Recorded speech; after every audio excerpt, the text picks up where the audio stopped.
Auto exposure bracketing. What is it? How can it help you? Hi and welcome to episode 113 of the Photography Explained podcast. I'm your host Rick, and in each episode I will try to explain one photographic thing to you in plain English in less than 10 minutes-ish without the irrelevant details. What I tell you is based on my lifetime of photographic experience and not Google. No Google required today, but I did mean my camera, which was nice. Before I go on, I need your help. I need your questions to answer. More on this at the end, but please have a think while you listen to this splendid episode. It's gone wrong in the first minute. Oh dear. Here is the answery bit. Let me get back on track. Auto exposure bracketing is taking more than one photo at the same time with different exposures. The first photo is taken using the correct exposure, using the camera settings set by the camera or of course by the photographer. Subsequent photos are taken automatically by the camera with different exposures by changing the aperture or shutter speed by an amount set by the photographer. Okay, that's what it is. Why would I want to do this? Well, if you're not sure what the correct exposure is, you can use this technique. If you want more than one photo, a light one and a dark one, so you can choose later which you prefer, you can use this technique. And for certain genres of photography, where you're trying to capture a range of lights and darks beyond the capabilities of your camera, then you can also use this technique. Genres of photography that use auto exposure bracketing are, and they're not just restricted to these by the way, architectural, real estate and construction photography. These are what I do, and auto bracketing helps me as I can get 3 different exposures and merge them together. See, my camera can't record what I see with my eyes, well not all the time anyway. With bracketing it still doesn't, but it's getting a bit closer. That's a bit closer to capturing the data that my eye can capture instantly, remarkably. Landscape photography. This technique has been used by landscape photographers for years to get all the details in the sky, shadows and everything in between. And any other genre or time that you're trying to capture a wide range of lights and darks and your camera cannot capture all the information that you need, as in you lose details in the shadows or your highlights get blown out. If you can't capture everything in a scene, this is one way of doing it, rather than compromising and losing one or the other. Blimey, that was a good ad-lib. And then I wrote, and this is the way to do HDR. And I'm not sure what I meant by that. Check out the last episode where I told you what HDR photography is. I'll get onto that later, don't worry. Auto exposure bracketing is not that complicated. Well, it isn't as long as we don't overthink it and complicate it, that is. So how do I do auto exposure bracketing? That's I as in me now, not you asking the question about you as in I. I can get myself in a muddle, can't I? These are the camera settings that I use on my Canon 6D. Don't worry, this is the camera settings on the Canon 6D, but the principles and everything else applies to, well, pretty much any camera. So first in the menu tabs, I go to tab 3 where I select expo.com/AEB. And that's why you need to read your camera manual. What does that all mean? That's exposure compensation / auto exposure bracketing.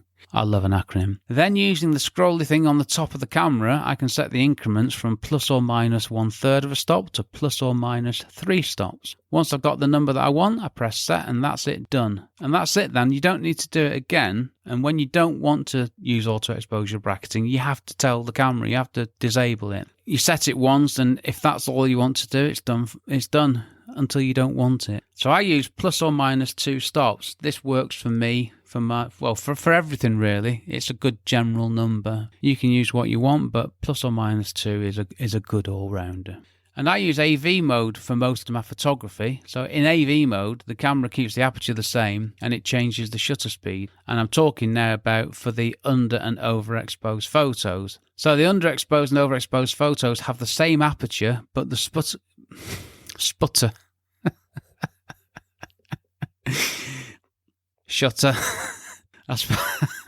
So the underexposed and overexposed photos have the same aperture, but the shutter speed has been changed by the camera. Well done, Rick, you got there in the end. So what about the other modes then? Well, in manual mode, the same thing happens. The aperture stays the same, it changes the shutter. But in TV mode, time value, shutter priority, the camera changes the aperture but keeps the shutter speed the same. Now I guess that's why aperture priority is called aperture priority, because it's prioritizing the aperture. And that's not only with how you change the exposure for a single photo, but for other things like this, which is good. It makes sense and it's nice to know. So in program mode, it can change both. And I couldn't see a pattern to this, to be honest with you. But the important thing is this. You need to be aware when it's changing the shutter speed and also the aperture, because this could have a major impact on the photos in terms of depth of field. Even worse, camera shake, that kind of thing. You need to know what it's doing. Thankfully, it's not hard to work out. The next thing you need to do, and the next thing that I do, is I make sure I'm in the right drive mode. If you're in single shooting drive mode, if you're in single shooting drive mode, then each time you press the shutter, a photo is taken. That was good, wasn't it? If you're in single shooting drive mode, each time you press the shutter, a photo is taken. So you have to press the shutter 3 times to get your 3 photos. Now, I don't recommend you do that. There's no reason to. Instead, select continuous shooting. And all you do is you keep the shutter release pressed down until all 3 photos are taken. You want them taken at the same time because you're going to be merging them together. And there's no reason to not just do it in continuous mode. Tripods. Well, put your camera on a tripod and you'll get better results. I mean, you're going to be merging 3 photos together, so you want them to all be the same photo and perfectly aligned and as sharp as you can. So it all makes sense. And that made me think that if you're taking a photo using in-camera HDR, how important is that? I would imagine it's equally important because it's still 3 photos being put together, but maybe the software's so clever that it deals with that. Anyway, try handheld, try on a tripod, see how you get on. This is the important thing, that all the things that we talk about, or I talk about, that you listen to, that we go out and practice them if we want to. Practice them, learn them, and make the best use of them. And once you've done that, why not let me know? We're in this together after all. And lastly, for even better results, use the self-timer, and that's what I do. What's the difference between HDR and auto-exposure bracketing? Nothing. They're one and the same. They're different terms for slightly different things, but they both use photos taken of the same thing with different exposures merged either in camera or in post-processing to create an image with more lights and more darks, as well as the bits in the middle. So say you use HDR and the pitchforks are out. Say you use auto-bracketing and everyone thinks that that's just fine. How clever of you. Auto-exposure bracketing creates photos with different exposures that you can use to create HDR images. The talky bit. There is a reason I talked about HDR in the last episode. That was what HDR is. This episode is how to create HDR photos. Well, more accurately, how to take photos that allow you to create HDR photos. And you still always have the original single correctly exposed photo that you would have taken if you only took 1 photo rather than 3, right? So nothing to lose, is there? There really is nothing wrong with doing this. There really is nothing wrong with this. And let me tell you a secret. I said this in the HDR episode. It gives you a bit of latitude, a bit of slack, a bit of comfort, and less chance of the exposure being wrong. So it's not a bad thing, is it? And it gives you the opportunity to create a different look, a look that you might make your own. And every camera manufacturer has this feature, so it must be okay, right? And on my Canon 6D, when you set the amount of bracketing, the camera actually refers to darker on the left-hand side of the screen and lighter on the right. That's all that this is. All we're doing is recording more of the dark stuff and more of the light stuff and adding it to the original photo. Can anyone tell you've done this? Not if you've done it properly, no. Well, what do? I do this all the time. I take 3 photos, 1 the correct exposure, 1 2 stops underexposed, 1 2 stops overexposed. I merge them together in Lightroom. When I merge the photos together...